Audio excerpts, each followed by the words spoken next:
지난주 그전주 두 주간 말씀을 나누고 예배한 후에 여러분들이 만난 자리에서 말씀의 은혜 받았다고 이렇게 좋게 격려해 주시면서 이제 그럼 어떤 은혜인지 전 또 궁금해서 묻거든요. 그랬더니 제가 삶에서 늘 하나님이 정해 주시는 것을 기다리기만 했는데 너무 하나님께 구한 것이 적었던 것 같습니다. 너무 수동적인 것 같았습니다. 조금 더 과하게 이야기하면 운명적인 거죠. 하나님의 섭리, 예정 때문에 그렇게 했던 것 같습니다라고 말씀하셔서 제가 한편으로 좀 마음이 죄송했습니다. 왜 그러냐면 이 목회라는 것이 항상 밸런스가 중요하고 그리스도인의 삶의 관점은 균형이 중요하거든요. 지금 우리 사회의 가장 큰 문제는 극단이죠. 정치든 지역이든 경제든 모든 것이 극단적으로 흐르니까 양쪽 편으로 갈라지고 그 중 하나에서 어디로 휩쓸리게 되어서 삶이 다양성을 잃어버리고 사회가 다양성을 잃어버리면 하나님이 주신 놀라운 이 세상의 풍요로움을 다 누리지 못해요. 그래서 여러분 성품이 어떻든지 보수도 되지 마시고 진보도 되지 마시고 좌도 되지 마시고 우도 되지 마시고 남도 되지 마시고 북도 되지 마시고 현 세대나 과거 세대나 미래 세대도 되지 마시고 성경적 사람이 되시기를 바랍니다. 항상 그러려고 애쓰셔서 진영이나 위치나 세대가 아니라 내가 하나님의 뜻을 즐거워하고 그 뜻대로 살아서 하나님이 이 땅에 주신 축복 잘 누리면서 사명 잘 감당하는 믿음의 사람이 되었다는 기쁨이 충만하시기를 바랍니다. 제가 어쩌면 그렇게 못한 것 같아서 죄송합니다. 여러분, 우리의 구원이 그렇습니다. 하나님 선택하셔서 내가 예수 믿었는지, 내가 예수 믿으니까 하나님이 선택하신 것인지, 이게 참 앞뒤 세우기가 어려워요. 논리적으로는 우기명 가능하겠지만 그걸 계산하기 어려운 겁니다. 가나안 땅만 하더라도 예를 들어서 쫓아내지 못한 민족들이 가나안 땅 여기저기 흩어져 있는 거 아시지요? 여호수아 그다음에 사사기를 보면 쫓아내지 못한 사람들이 많아요. 그럼 성경은 뭐라고 얘기하느냐? 우리가 다 읽지 않았지만 15장 마지막 절만 해도 예루살렘 주민 여부수 족속을 유다 자손이 쫓아내지 못하였으므로 이렇게 나왔죠. 그런데 사사기를 보면은 하나님께서 이스라엘 백성들이 긴장하고 믿음 지키도록 쫓아내 주시지 않은 사람들이 남아 있었는데 여부수예요. 그러면 그분들은 이스라엘 백성들이 쫓아내지 않아서 남은 겁니까? 아니면 하나님이 남겨두셔서 쫓아내지 못한 겁니까? 그거를 따지는 것이 어려워요. 다만 우리는 이 두 가지 표현이 성경에 다 있는 것을 통하여 우리는 하나님 앞에 운명적으로 쫓겨날 사람이다, 저는 쫓아내지 못할 사람이다 하는 것도 없고, 또 우리의 개인적인 욕망으로 난 무조건 쫓아내, 난 무조건 버틸 거야 할 수 있는 것도 아니라는 것을 아시기를 바랍니다. 우리는 하나님의 뜻이 내 안에 있고 내 모든 소망이 하나님 안에 있으므로 하나님 뜻에 일치되고 순종하는 자녀의 삶, 예수 그리스도 제자의 삶을 살 때까지 계속 성숙해 나가는 게 필요해요. 그리고 그렇게 성숙하는 사람들이 도전할 수 있는 겁니다. 성숙하지 않고 도전하면 욕망과 이기로 흐르게 되어 있어요. 그래서 우리가 말씀을 읽어야 되는 거고, 기도해야 되는 거고, 성경 공부해야 되는 거고, 순종하고 봉사하면서 자꾸 배워야 되는 거예요.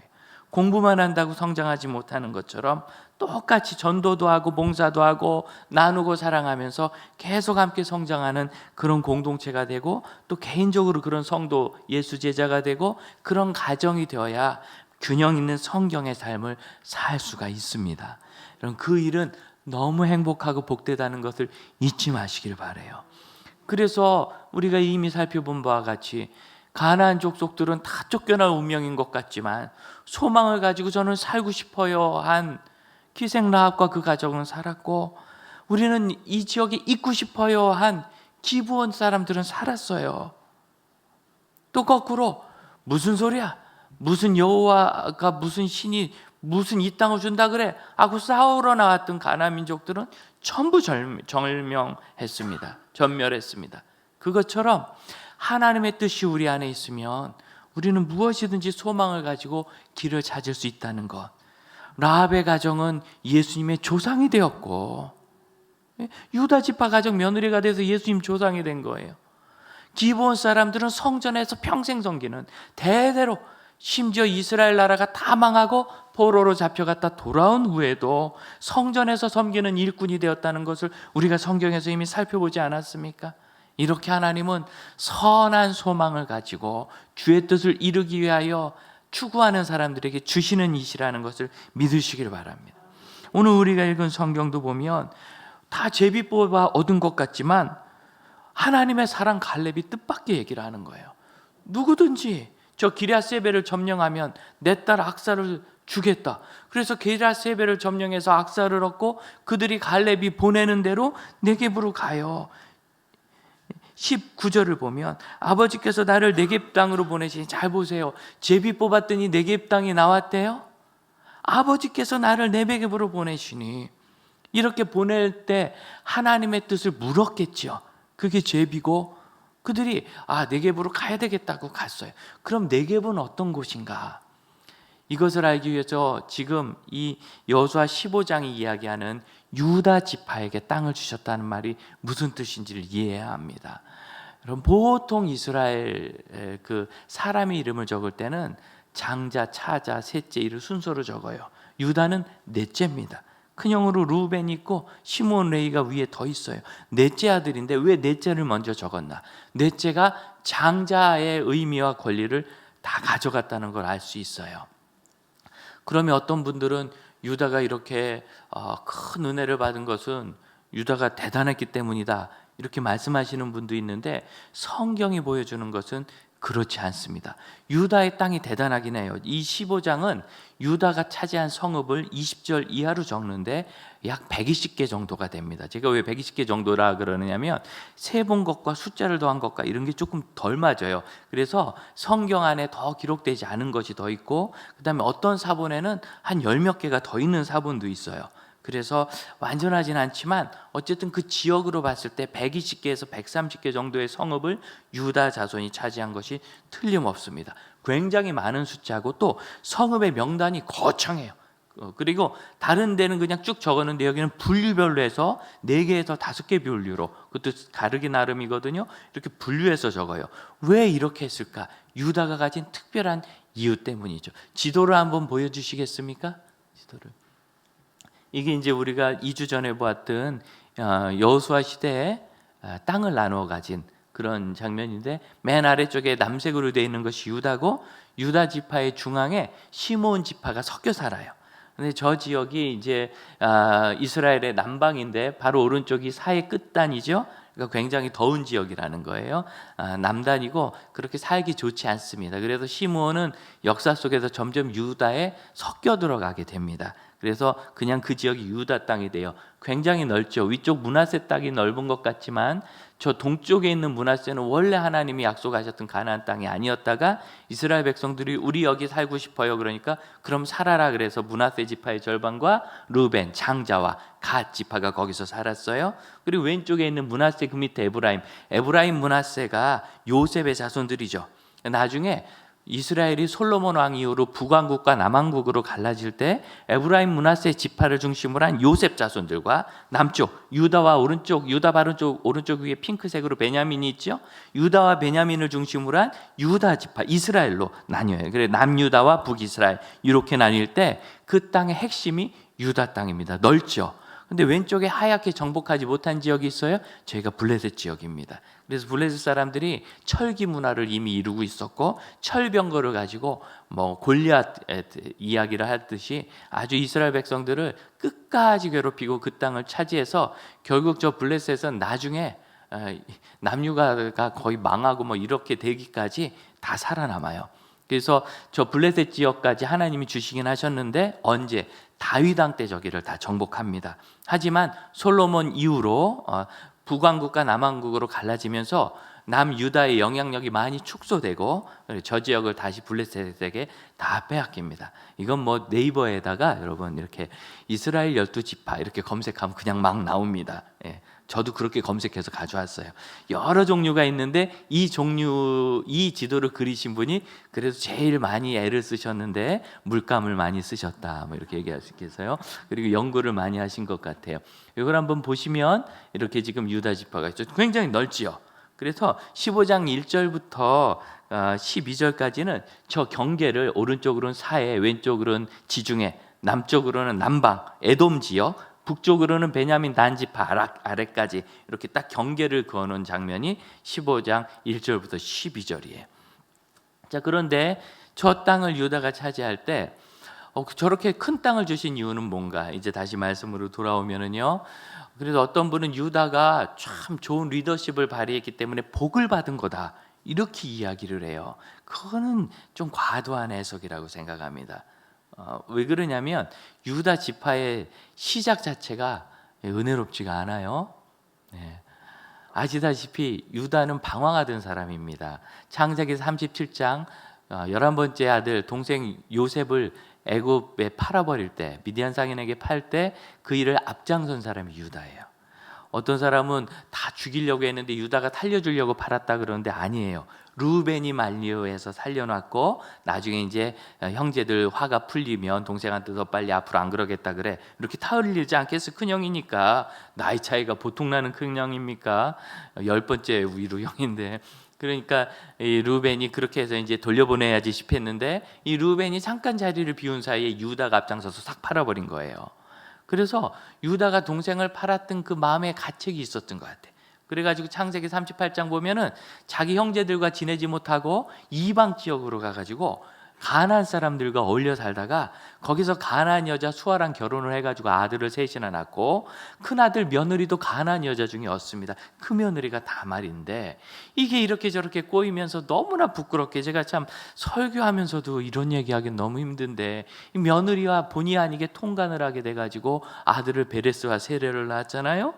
그래 여러분, 정말 콩가루도 이런 콩가루지, 이게 뭐 콩가루가 아니라 분필가루 같은 집안이에요.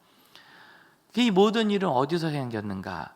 이상하게 37장에도 요셉을 팔고 38장에 다른 형제들에 대한 그런 기록은 없는데 유다는 형제들과 어울리지 않고 혼자 겉도는 거예요.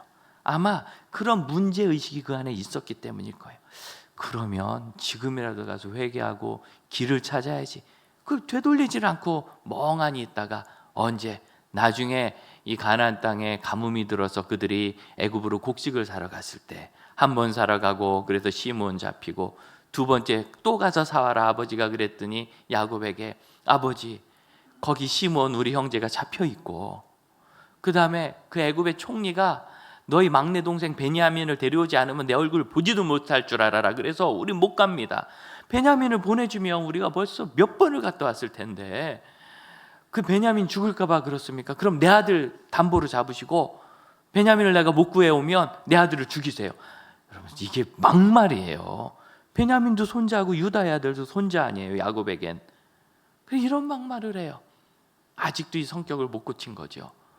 그리고 나서 창세기 43장 애굽 총리가 된 요셉 앞에 섰을 때 요셉이 이제 뭐 호되게 야단을 치니까 그 앞에서 죽을 죄를 졌다 그러면서 사실은 우리가 어머니가 여럿 있었는데 아버지가 사랑하는 아내는 오직 나일 뿐인데 그 아내는 두 아들을 낳고 그 엄마는 우리 엄마가 아니고 아주 이 복잡한 엄마가 넷이나 되니까 이 아들 관계가 얼마나 복잡해요.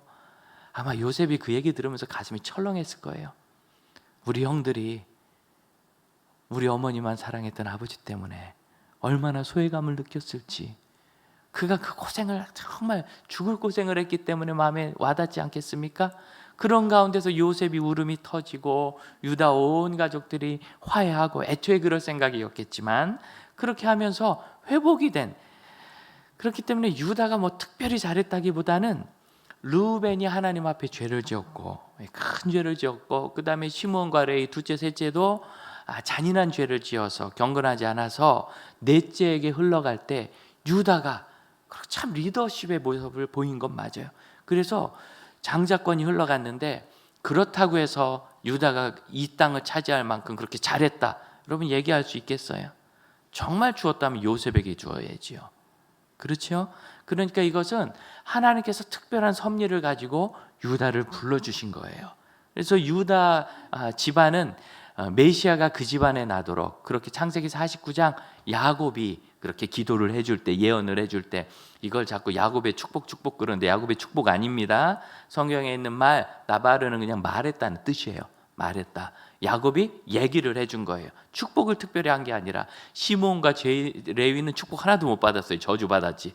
야곱의 축복이 아니고 야곱이 죽기 전에 이제 유대인들이 유언처럼 자녀들에게 하는 말이 있는데 그때 복을 빌 수도 있고 그냥 이야기를 할 수도 있을 때 요셉처럼 참 복된 얘기를 들은 사람이 있고 유다가 큰 복된 얘기를 들었어요.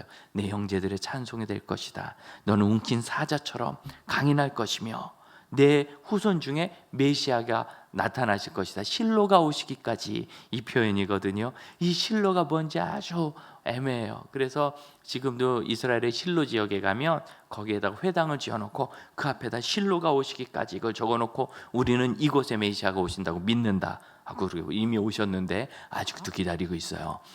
그런 일이고 요한계시록에 보면 마지막에 14만 4천, 이 14만 4천은 12 곱하기 12입니다. 12지파가 12번 나오는 거니까 아주 가득한 하나님의 백성을 말해요. 여러분 온 세상 끝에 복음이 전해지면 하나님의 백성이 지구상에 가득 차겠죠? 그게 14만 4천인 거예요. 상징적인 숫자입니다.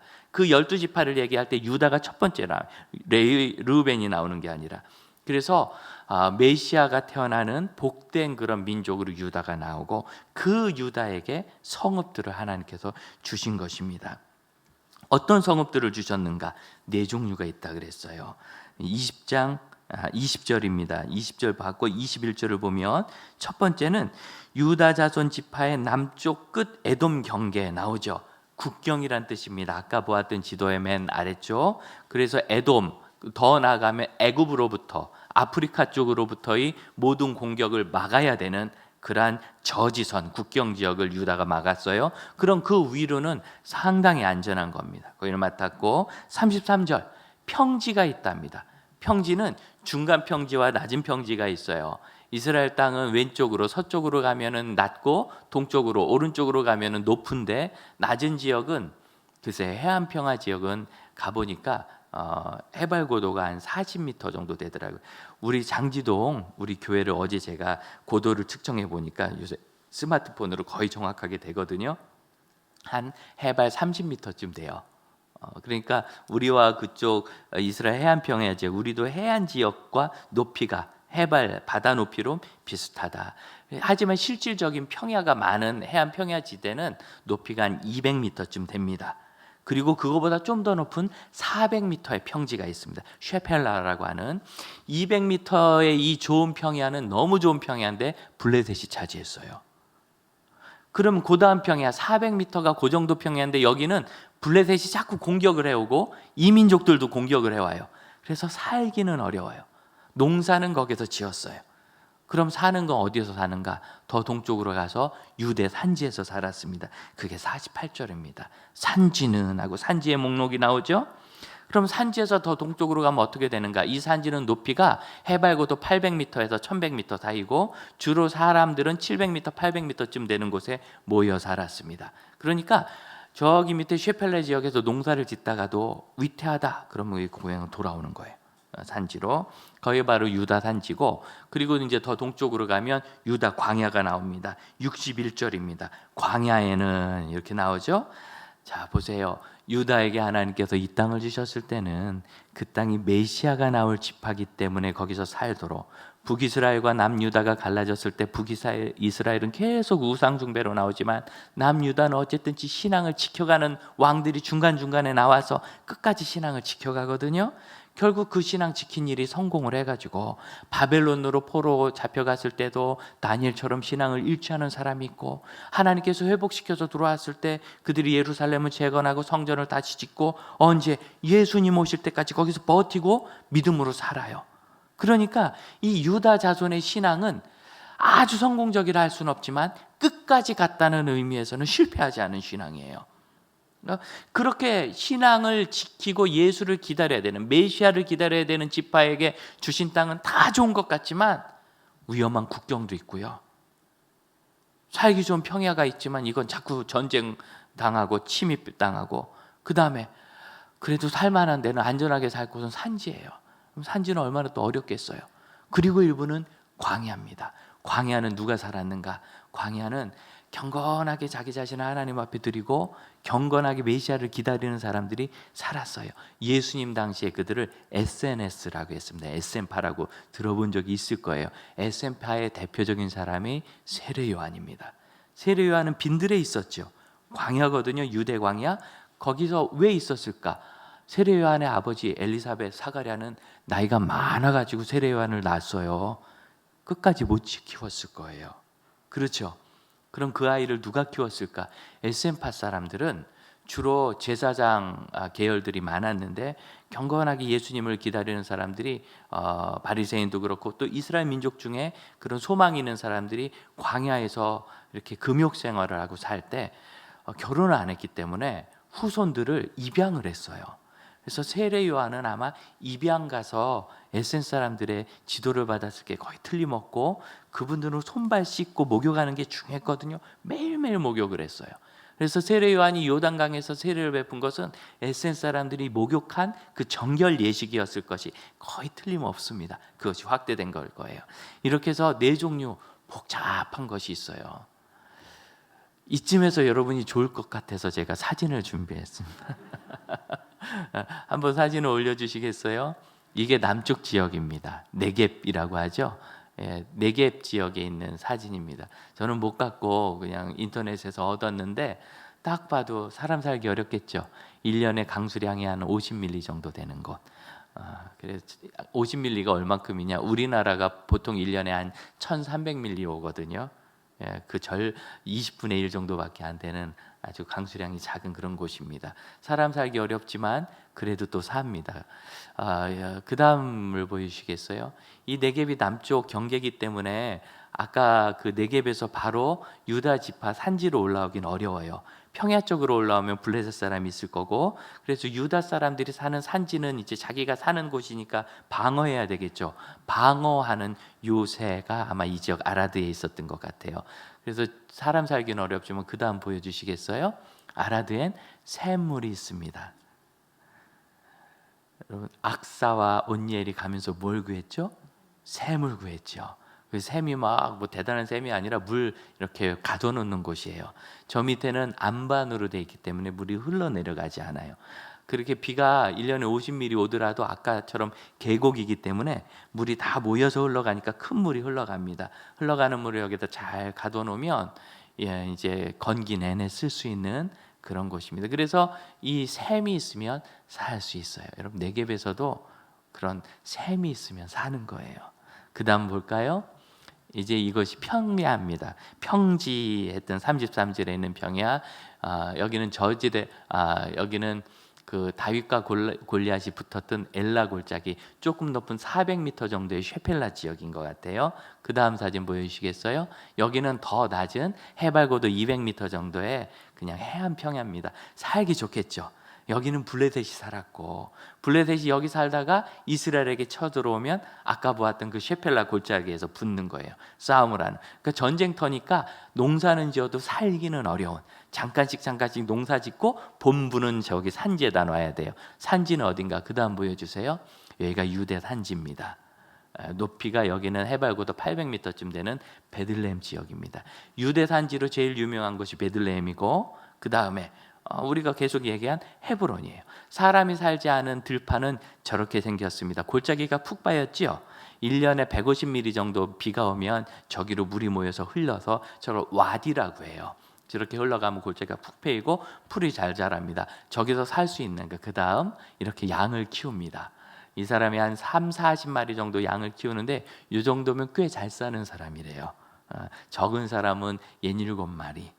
그리고 지금 오히려 사막에서 사는 베두인들은요, 트럭에다가 한 50마리씩 30마리씩 싣고 트럭 5대씩 몰고 다니면서 집단적으로 양을 그렇게 키우더라고요. 그래서 저렇게 양을 몰고 다니면서 유다 산지에서 삽니다. 쉽겠어요? 어렵겠어요? 쉽지 않아요. 그러니까 우리 유다 산지 그러면은 여기 저기 어디예요? 남한산성에 있는 산처럼 막 나무 빽빽한 산지 같지만 그렇지 않고 이렇게 짧은 풀이 나는 그런 곳입니다. 그 다음 보여주시겠어요? 여기가 이제 유다 산지의 헤브론 지역을 지나가면서 찍은 거예요. 헤브론에서 예루살렘 쪽으로 가는 길목 같은데 저희가 이제 해발고도 한 800~900m 이 정도 오르락 내리락 하는 곳이었습니다. 그렇게 해서 지금도 그렇게 살고 있는데 뭐 나무 숲도 있고 아까 보았던 것 같은 것도 있고 이렇게 돼 있죠. 저기가 주로 유다가 산 것이에요. 그러니까 저거는 일부 통로만 방어하면 아주 방어하기가 좋아요. 방어하기가 좋아서 저기서 길게 살면서 외부와의 연결을 차단하고, 평야지대에 살던 사람들은 신앙을 가나안 족속에게 섞여서 우상 숭배로 다 넘어갔지만 고생스러운 산지에 살았기 때문에 믿음의 순수성을 비교적 잘 지킬 수 있었습니다. 그 다음 보여주시겠어요? 여기가 광야입니다. 그 산지로부터 동쪽으로 쭉 내려가면 이제 요단강까지 이런 광야 지역이 나오는데 폭은 한 20km 정도, 북에서 남까지는 한 80km 정도 되는 그렇게 넓지 않은 곳인데, 저 광야에 아주 그냥 고생스러운 곳이죠. 그냥 하나님만 보고 살아야 돼. 하늘만, 물도 없고 비 오지 않으면 살 수도 없는 곳. 이 사진을 보여드릴까 말까 제가 고민을 많이 했는데 여러분을 위해서 오늘 개봉하겠습니다. 다음 사진. 바람이 얼마나 부는지 정말 눈을 뜰 수 없이 사람이 날아갈 것 같다는 느낌이 들었어요. 그게 광야입니다. 근데 저기 누가 살았다고요? 경건한 사람들. 그 다음 저게 그 유명한 쿰란 동굴이에요. 중간에 보면 구멍이 조금 뚫렸죠. 동굴입니다. 저 동굴에 뭐를 했느냐, 로마군이 쳐들어올 때 하나님 말씀 적었던 양피지를 뚫뚫 말아 항아리에 넣어서 저 동굴에 숨긴 거예요. 거기서 기도도 하고 그러는 동굴인데 거기다 숨겨가지고 이 사람들이 쓴 구약 성경에 에스더를 제외한 전권이 거기 적혀 있었어요. 세계에서 제일 오래된, 자, 모세가 쓴 창세기는 없어요. 왜? 5,000년 전에 쓴 거라 다 달아버렸어요. 계속 베껴서 오는데 제일 오래된 사본이라고 하는 사해 사본이 저기서 나온 겁니다. 쿰란 동굴. 아까 말씀드렸죠. 목욕하면서 경건 생활하면서 기도하면서 금욕적으로 살았다고 율법 배우면서 그 다음 이게 그분들이 살던 유적터입니다. 계단으로 내려가죠. 제가 목욕탕이에요. 목욕탕을 제일 열심히 지어요. 그래서 매일 몸을 씻고 정결한 자기 삶을 하나님 앞에 드리고 싶어 했던, 그리고 이제 보너스, 이거 안 보여드리려 보여드리는데 마지막입니다. 이 화덕입니다. 그 지역 사람들이 요거는 이제 그 예루살렘 근처에 있는 어느 빵집인데 피자집에 가서 지금 피자집이에요. 그 피자집 화덕을 보니까 쟁반에다가 돌멩이를 저렇게 놓고 달궈서 그 위에 밀가루 올려요. 자, 누가 빵을 달라고 하는데 돌을 주겠느냐, 예수님 그렇게 약속하셨죠. 저기에 떡이 들어있으면 아빠 떡 줘요 그러는데 돌멩이 확 집어주면 받아들고 이제 죽겠죠. 그런 아버지가 없다는 거예요. 그래서 저 속에 섞여 있기 때문에 그런 비유가 나온 겁니다. 이거 여러분 재밌어 할 것 같아서 한번 보여드렸습니다. 제가 오늘 우리 형제자매들과 나누고 싶은 이야기는 그겁니다. 선택받은 유다 민족이 받은 땅도 좋은 땅, 나쁜 땅, 위험한 땅, 아주 견딜 수 없는 땅 섞여 있어요. 우리 인생이 그렇잖아요. 잘 풀릴 때도 있지만 위대한 위기를 겪을 수도 있고, 그리고 대부분은 우리가 사는 시대는요, 애쓰지 않으면 이 가정 유지하기가 어려워요. 애쓰지 않으면 우리 아이들 똑바로 키우기가 어렵고, 애쓰지 않으면 부부가 사이좋게 지내기 어려워요. 그러다가 광야를 만납니다. 눈물 나고 갑자기 아프고 머리둘 곳 없고 외롭고 괴롭고, 그럴 때는 슬프고 죽을 것 같지요. 그런데 그때 유다가 좋은 땅만 주세요 그렇게 하지 않고, 광야는 이거 쓸데없는 땅이라 그러지 않고, 누군가 또 위태한 국경을 지켜야 되잖아요. 위기를 버티고. 그래서 이스라엘이 지금까지 그 자리에 살고, 또 제일 중요한 거, 이 여호수아 정복 당시부터 예수님 오실 때까지 그 2000여 년을 버틴 거고, 그래서 우리가 예수님을 만난 겁니다. 우리 삶에 좋은 시기만 선택해서 살 수 있는 사람은 없어요.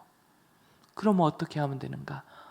어려운 네겝 같은 곳이라도 샘물을 구하면 돼요. 지금 광야 같은 삶이면 이게 내 운명이라고 생각하지 마시고, 그걸 벗어나고 지우려고도 하지 마시고, 부정하지도 마세요. 부정하려고 하면 우울증에 빠져요. 왜냐하면 그 일은 지워지지 않거든요.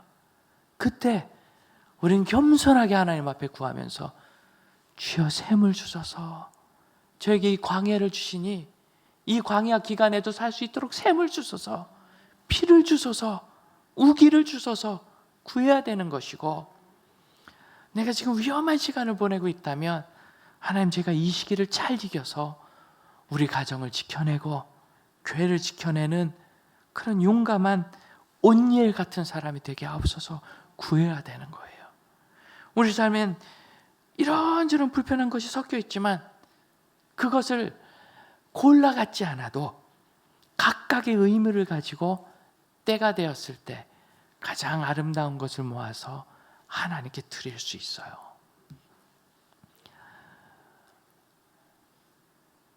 경춘 고속도로를 타고 좀 올라가다 보면 오른쪽에 설악이라는 인터체인지 램프가 나옵니다. 설악산인 줄 알고 나가면 설악산을 영원히 못 만납니다. 처음에 설악산 가다가 그거 보고 저기 나가야 되나 얼마나 고민했나 몰라요. 그래도 저는 지나갔는데 집 이사장 하시는 노상원 목사님은 설악산이 이렇게 가깝네 하고 나갔다가 강의를 2시간이나 늦어버린 경험이 있다고. 그런데 그 설악으로 나가면 설악산은 없고 설악면에 설국리라는 골짜기가 나오는데, 그곳에 세상에서 제일 아름다운 예배당이 서 있습니다.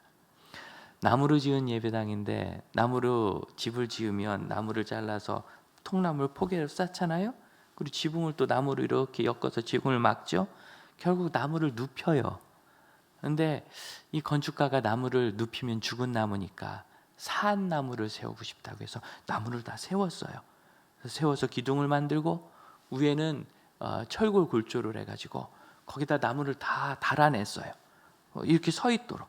그래가지고 천정에 한 600여 개, 기둥으로 200여 개 이렇게 서 있는 나무 예배당이 있고, 투명하게 지붕을 덮어서 나무들 사이로 빛이 막 들어옵니다. 그런 아름다운 생명의 빛 예배당이 서울곡에 있습니다. 그 예배당을 지은 나무는 홍송인데, 이 홍송은 소나무인데 우리 백두달간에 그게 자라면 그게 금강송이에요. 똑같은데 이 홍송은 평지 지역에서 자라면서 아주 잘 자란 나무입니다. 이게 금강송과 성향이 같은 것은 백두대간이 뻗어 올라간 연해주 지역에 가져온 홍송이라 그렇습니다. 어려서 말썽 많이 부르고 방황하다 사춘기 진경하고 청년 돼서는 깡패 건달이 돼가지고 못된 짓 하다가 이제는 위기에 몰려서 나 같은 놈 더 이상 살 가치가 없다 그리고 죽으려 하다가, 그때 생각난 게 어머니 기도였대요. 기도하는 어머니 생각해서 차마 죽지 않고 흘러 해외로 나가서 연해주에서 거기서 자수성가해서 건축업을 해서 상당한 재산을 모은, 그리고 이제 국내 와서는 자기 생각해가지고 그 아들을 계속 돕는 그러한 사업가가, 거기서 이제 건축을 하다 보니까 나무를 잘라야 되죠. 러시아 집은 원래 튼 나무로 짓습니다. 지금은 이제 콘크리트로 짓지만. 그래서 나무를 잘라야 되는데 러시아 나무가 그렇대요.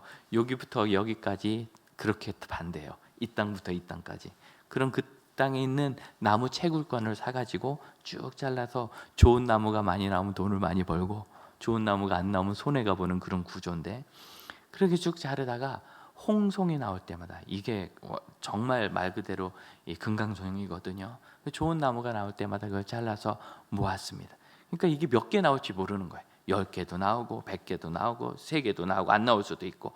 그걸 수년 동안 모아가지고 수백 번이 되었을 때 그것으로 어머니 기념하는 예배당을 지으려고 자기도 교회 안 다니면서, 그게 한국으로 들어와가지고 생명의 빛 예배당을 세웠어요. 그리고 그 예배당이 완성될 때쯤 그분도 예수님을 만났습니다. 세례를 받고. 여러분, 우리 인생이 다 내가 원하는 나무만 골라서 쓸 수 있으면 좋지만 그게 언제 올지 몰라요. 어느 지역을 잘랐을 때 그 홍송에 나올지 몰라요. 그런데 실망하지 않고 하나님께서 하시는 일을 쭉 바라보고 계속 살아가면 우리 삶에 있는 수많은 여러 가지 일 중에서 하나님께서 쓰실 만한 일이 내 안에서 나오게 돼 있어요. 여러분이 나무와 같아요. 여러분이 숲과 같고 여러분이 유다 땅과 같아요. 그래서 결국은 어느 순간에 하나님께 드려지기 원하는 사람은 자신의 삶을 하나님이 받으실 아름다운 예배당처럼 드릴 수 있게 되는 것입니다. 어떠한 상황이 있더라도요, 내 삶을 부인하지 마세요. 버림받았어도 그 내 삶이고, 박해를 받았어도 억울해도 내 삶이고, 잘 되는 것 같은 삶만 좋은 것 같지만, 여러분 사회에서 보세요. 계속 잘 나가는 사람이 맨날 뉴스 나오죠. 사고 쳤다고. 유혹이 많고 도전이 많아요. 오히려 우리가 건강하게 자라는 곳은 유다 산지 같은 곳이 아닐까요? 도전하고 깨어있고 긴장하고 기도해야 될 때, 지금 광야라고 느끼신다면 여러분 머물지 말고 기도하러 오십시오. 광야에선 기도를 해야 돼요. 거기서 하나님을 만나야 돼요. 그러지 않으면 우리가 언제 하나님을 찾아요? 그런데 광야 같은 삶이 되면 부끄럽고 창피하고 힘들다고 숨어버리는 사람이 있어요. 그럼 그냥 죽고 마는 거예요. 매 순간의 땅에 하나님이 우리에게 열어주신 이유를 생각하며 아름다운 예배당이 되시기를 바랍니다. 함께 기도합시다. 주께서 저희를 다양한 땅 같은 다양한 삶으로 부르셨을 때 하나님이 하시는 일을 발견하고 그 삶을 온전히 살아 주께 영광 돌리게 하옵소서. 그리고 여러분 지금 어떤 때입니까? 풍요로운 때입니까? 게을러질까봐, 유혹받을까봐 각성하시기를 바라요. 도전해야 되는 때입니까? 그 산지를 포기하지 마십시오. 그 싸움터를 포기하지 마십시오. 고통을 겪고 있습니까? 여러분 그 광야에서 하나님을 꼭 만나시기를 바랍니다. 그 광야의 SNS만이 지금까지 2000년 넘은 지금까지 구약 성경을 전해주고 있는 사람들이 되었어요. 신앙의 보석 같은 열매는 그때 나오는 겁니다. 함께 기도합시다. 기도하겠습니다. 주님, 저의 삶이 이렇게 연약하고 내 삶이 약하고 어려울지라도 오직 주를 찾고 따르고 주님의 은혜를 누리며 살게 하여 주옵소서. 주님, 저희를 어떻게 설명할 수 있겠나이까? 저도 제 삶을 설명하지 못하고 보여줄 것도 없고 두렵지만, 주님, 그곳이 만일 험한 땅이라면 샘물 같은 하나님의 은혜를 구하여 거기서 살기와 힘을 얻게 하여 주시고, 연약하는 그때는 하나님이 주시는 능력으로 말미암아 주의 도우심의 손길로 대적을 이기게 하여 주시고, 도전하고 세워야 될 때는 하나님 앞에 비전을 가지고 도전하여 하나님이 세우시는 큰 성읍을 얻게 하여 주옵소서. 오 아버지 하나님, 저희 삶에 원하는 나무만 있지 않아도 하나님의 때를 이루셨음을 알고 하나님이 기뻐하신 나무를 세우게 하옵소서. 우리 자리에서 일어나 함께 찬양합시다. 주님이 주신 땅으로, 주님이 주신 땅으로 한 걸음씩 나아갈 때에 수많은 적들과 견고한 성이 나를 두렵게 하지만 주님을 신뢰함으로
오직 주님께서 주신 산지가 저에게 있으니 하나님 그것이 저에게 불평이나 두려움이나 원망이 되지 않고 아버지께서 하실 미래의 하나님 나라를 기대하며 그 산지에 양을 키우고 집을 짓고 나무를 채취하며 하나님의 교회 같은 생애가 되게 하여 주옵소서.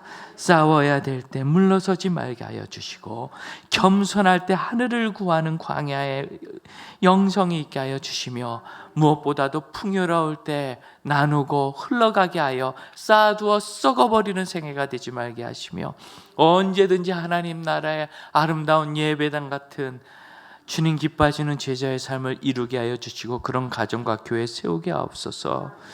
지금은 우리 주 예수 그리스도의 은혜와 하나님의 크신 사랑과 성령의 역사하심이 아버지께서 구원의 은총으로 우리에게 베풀어 주신 모든 삶을 감사하며 광야의 시대에 하늘을 바라보고 샘물을 구하는 믿음의 형제자매들에게 이제로부터 영원토록 함께 하실지어다.